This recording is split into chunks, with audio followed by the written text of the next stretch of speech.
Welcome to the deep dive. Our mission today is really to give you a shortcut, a way to get truly well informed on something pretty fascinating and honestly powerful. Bob Proctor's Seven Universal Laws. hmm Now, a lot of you probably know Bob Proctor. I mean, a giant in human potential. Oh, absolutely. A titan.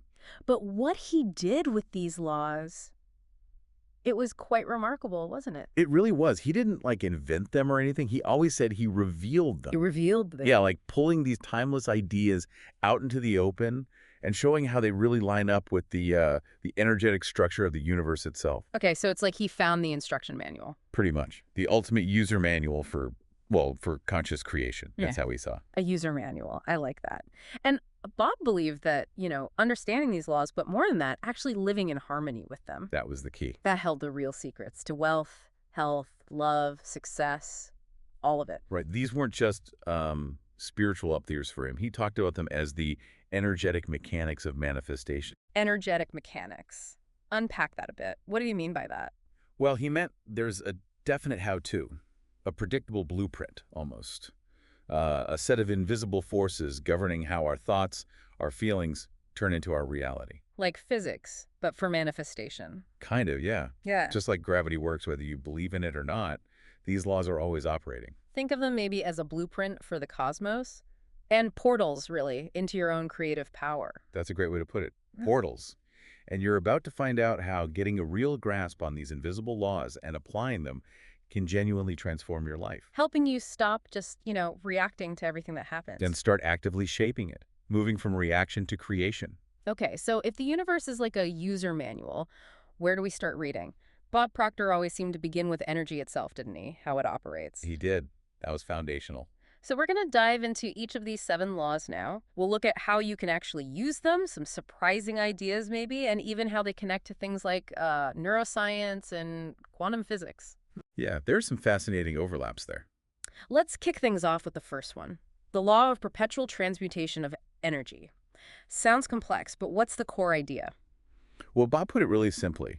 Everything is moving into form, through form, and back into formlessness. Okay. So basically, energy is always moving. It never rests. And the key part is that the formless stuff, pure potential, energy, can be turned into form, into physical reality, through focused thought and emotion.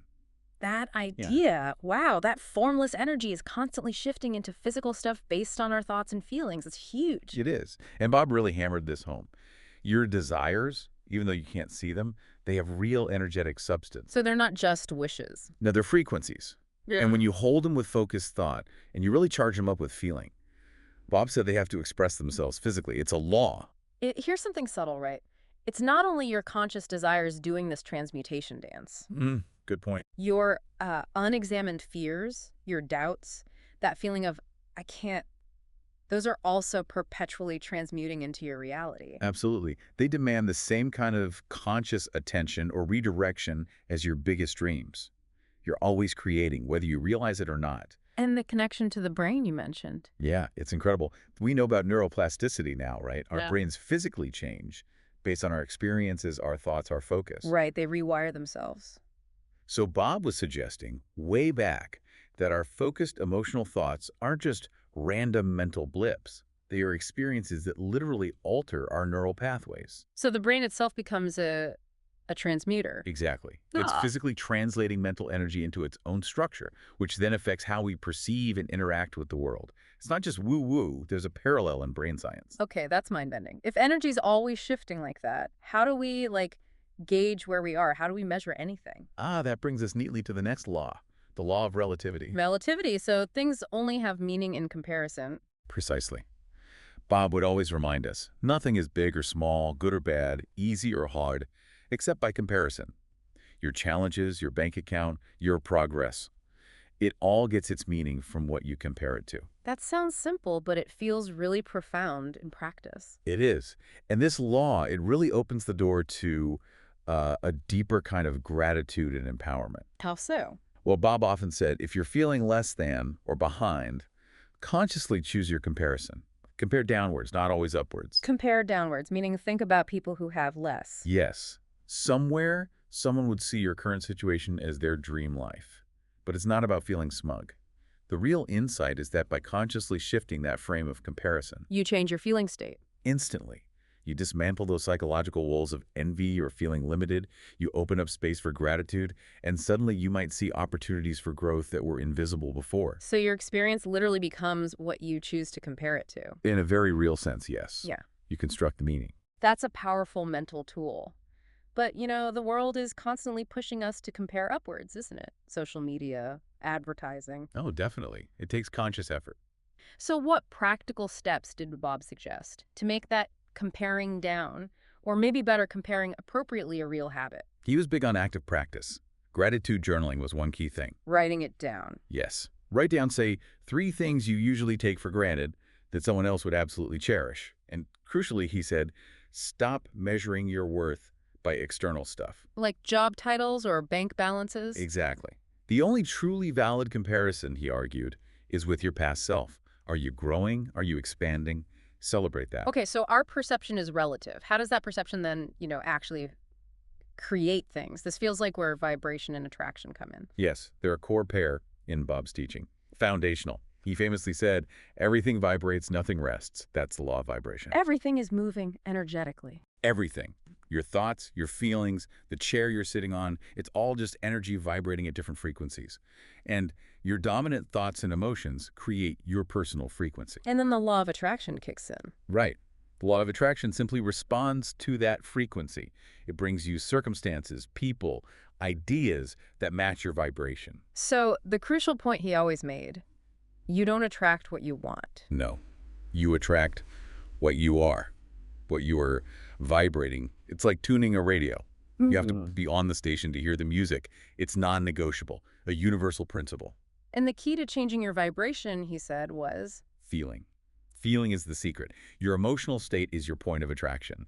If you want to change what you're attracting, you have to change how you predominantly feel. upgrade your feeling, upgrade your life, essentially. That's the essence of it. Shift your timelines by shifting your frequency. It makes you think, doesn't it? Especially when you consider, modern quantum physics talking about how observation influences matter. It's a fascinating parallel. Bob drew that analogy powerfully. He wasn't saying our thoughts directly manipulate atoms like in a lab experiment, but More like our consistent emotionally charged focus. Our observation of a desired reality. yes, that focus resonates energetically and influences its likelihood of manifesting in our bigger world. Not magic, but resonance, Yeah. energetic alignment. Okay, so if our thoughts and feelings create a frequency that attracts things, what happens when we bump up against the exact opposite of what we want? Bad stuff happening, challenges. But Bob would say that's just the other side of the coin, which brings us to the law of polarity. Polarity, like poles on a magnet, north and south. Exactly. Everything has an opposite. Every truth, every situation has an equal and opposite. There's no up without down, no hot without cold. No problem without a solution. Precisely. No question without an answer. Yeah. Bob put it starkly. If you're experiencing lack, abundance exists just as strongly. It's just on the opposite pole. Wow. So the potential for the opposite is always present. Always. This law really encourages you. It pushes you to look for the good and the bad, the blessing and the breakdown. The purpose in the pain. Yes. The contrast is showing you something. It's revealing what you truly want, what you need to focus on. If you feel fear, for example, faith isn't miles away. It's just the other end of the fear-faith spectrum. Exactly. It's right there on the opposite pole. The work is training your mind, your subconscious, to see both poles and consciously choose the one you want. Choose abundance over scarcity mentally, and the outer world has to follow. That's the principle. But what's a common way people get this law wrong? Something Bob had to clarify.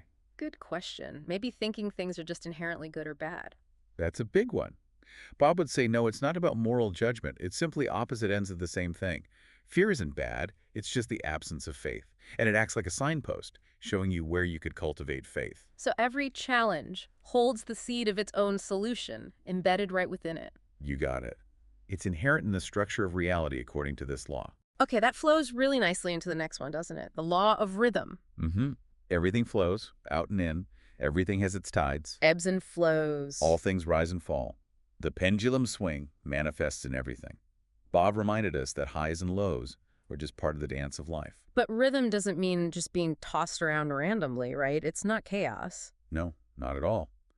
When you understand this law and you master your mindset, you learn to ride the waves instead of getting constantly knocked over by it. So how did he teach people to do that? How do you ride the wave? He taught that successful people, people who are aligned, don't resist the down cycles. They don't panic. They use them. Yes, they use them to grow, to consolidate, to learn. The law actually creates stability through awareness of the rhythm. So when you feel like you're in an ebb or a down cycle, instead of fighting it. Bob would say use that energy differently. Maybe it's time for intense study, deep reflection, planning, skill building, internal work, knowing the upcycle, the flow, will return. It has to. Like the seasons or the moon cycle, you're always in motion, waxing or waning. Exactly. And things like journaling or meditation can really help you tune into your personal rhythm and flow with it, not fight against it. Okay, which brings us to, well, maybe the most direct, accountable law. Cause and effect. Ah, yes. The great law. So simple on the surface, but so profound. Every action has a reaction. Every cause has an effect. Every effect has a cause. Your thoughts, your feelings, your actions, those are the causes. And your life circumstances, your health, wealth, relationships, those are the effects. Simple as that. This one feels incredibly empowering because it basically takes luck completely out of the picture. Fundamentally. You are not ultimately a victim of circumstance. You are the initiator of results. If something keeps showing up in your life, good or bad, It's not an accident. it's not coincidence. It's a repeated cause, often stemming from a deep-seated, maybe even subconscious belief or thought pattern. And Bob's advice here was pretty blunt, wasn't it? Oh yeah, uncompromisingly clear, basically. Quit blaming external factors. Quit waiting for something outside you to change. Decide what you want. Act from that decision. Keep moving. The universe must respond. That's very direct. So for someone listening who feels genuinely stuck, like they're in a loop of unwanted effects, what's the very first tangible step according to this law? How do you shift the cause? Bob would say the absolute first step is awareness.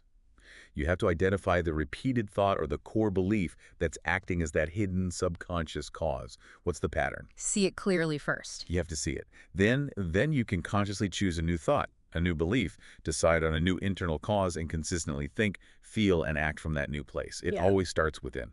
Okay. One law left. The law of gender. Now, this one can sometimes confuse people, right? It's not about male-female in the biological sense. Not at all. It's about the masculine and feminine principles of creation energy, which exist in everything and everyone. Like action and receptivity. Exactly. Thinking and feeling, logic and intuition, the doing energy and the being energy. And Bob taught that manifestation itself follows this kind of gestation process. Yes, precisely. You plant a seed, that's your idea, your desire. That's often seen as the masculine impulse, the initiation. Okay. Then you nurture it with faith, with positive expectancy, with feeling. That's the feminine principle, receptivity, incubation, nurturing. And then you have to give it time. You have to give it time to grow. You have to respect the gestation period, the divine timing. Real, lasting success requires balancing both the active doing, masculine, and the receptive allowing, the being, feminine. Because if you just act without the faith, without the allowing. You burn out. You force things. It gets frustrating. And if you're just receptive, just waiting and hoping without any inspired action or direction. Nothing happens. You stagnate. It's the integration of both principles. Mm. Bob used the analogy. A baby takes about 9 months. You can't rush it by pulling on the seed. Your vision, your goal, has its own perfect unfolding time. Its own gestation period. You can't force divine timing, but you can trust the process while doing your part. What's the biggest way people misunderstand this law of gender, do you think? Something Bob would want to correct. I think it's often equating feminine with just being passive or doing nothing. Oh, okay. Bob would clarify that both principles, masculine, action, focus, logic, and feminine, nurturing, intuition, allowing, faith, are active forces in creation. They just operate differently. So it's not active versus passive. No. The misunderstanding is thinking one is somehow better than the other, or that you can manifest just by doing really hard without the being part, that deep, quiet, receptive faith that allows the seed you planted to actually grow in its own perfect way. You need both working together. Wow. Okay, so we've covered a lot of ground here. Let's try and tie this together. What does all this mean for you listening right now? Yeah, we've taken this deep dive into Bob Proctor's 7 universal laws, from energy always being in motion with perpetual transmutation. Right, through to that creative gestation process of the law of gender. And what's really critical to grasp here is that these aren't just like abstract philosophical ideas. No, they're described as living, breathing forces. Exactly. Moving through your thoughts every second, through your choices, definitely through your vibration, your emotional state. They're operating whether you're thinking about galaxies or just your grocery list. Cosmic cycles and your morning affirmations, they govern both. And Bob Proctor, I mean, he really lived these laws, didn't he? His own story is the proof. From making, what, $4,000 a year and being deep in debt? To impacting millions and millions of people worldwide. He showed, through his own life, that when you consciously align with these laws, you step into the role of a conscious co-creator of your life. You stop just living by reaction, bouncing off circumstances. And you start living by resonance. You deliberately create the frequency, and reality responds. Think about it. The law of vibration reminds you to consciously tune your emotional frequency, maybe first thing in the morning, before the world even gets a chance to affect you. Or how the law of cause and effect reveals that those repeated thoughts you have, maybe about yourself, your self-concept, that's the root cause of so much of your reality. And the law of gender, which we just talked about, often misunderstood, reminding you to trust the unseen. Yeah, to nourish that seed of your desire with presence, with faith, not with panic or impatience, because your vision has its perfect unfoldment time. Trust the process. And it's important to remember these laws aren't like commandments judging you or punishing you. Not at all. They simply respond automatically, impartially. You can't break them, can you? Any more than you can break gravity by jumping off a building. Gravity still works. Exactly. But you can work against them. You can ignore them or work in opposition to them, maybe by resisting the natural rhythm or denying polarity or constantly vibrating in fear instead of faith or love. And you'll get results based on that too. So what's the fastest way for someone to start actually using them consciously? Incorporate daily practices. Simple things, like consciously practicing gratitude to raise your vibration. Visualization, to get clear on what you want and activate that transmutation of energy. Absolutely. And using affirmations, not just repeating words, but feeling them to start rewiring those subconscious patterns, the root causes. This isn't just philosophy, is it? You called it energetic architecture earlier. Yeah, I like that term. Think of it like building a house. Your clear thoughts are the blueprints. Your emotions, your feelings are like the raw materials, the energy. Exactly. And these laws. They're the principles of physics and engineering that dictate how it all has to come together. They're the rules of the game. And these rules, these laws, they aren't new, are they? Bob Proctor synthesized them, but they echo through ancient wisdom traditions. Oh, absolutely. You hear whispers of them in teachings like the Vedas, in Hermetic philosophy, the Kabbalion, even in aspects of Kabbalah. They're like universal coordinates for how creation works. So you, listening now, you're positioned as a conscious apprentice of the universe. You are the architect of your own reality, using these laws whether you know it or not. The power is already yours. It's about becoming conscious of it. So here's a final thought to maybe carry with you, something to mull over. If every single thought is a cause, setting things in motion, and every feeling is broadcasting a frequency, what's just one area of your life you could consciously choose to re-architect, starting right now? Not by forcing or struggling. But by deliberately, consciously aligning with these timeless, powerful principles, where could you start?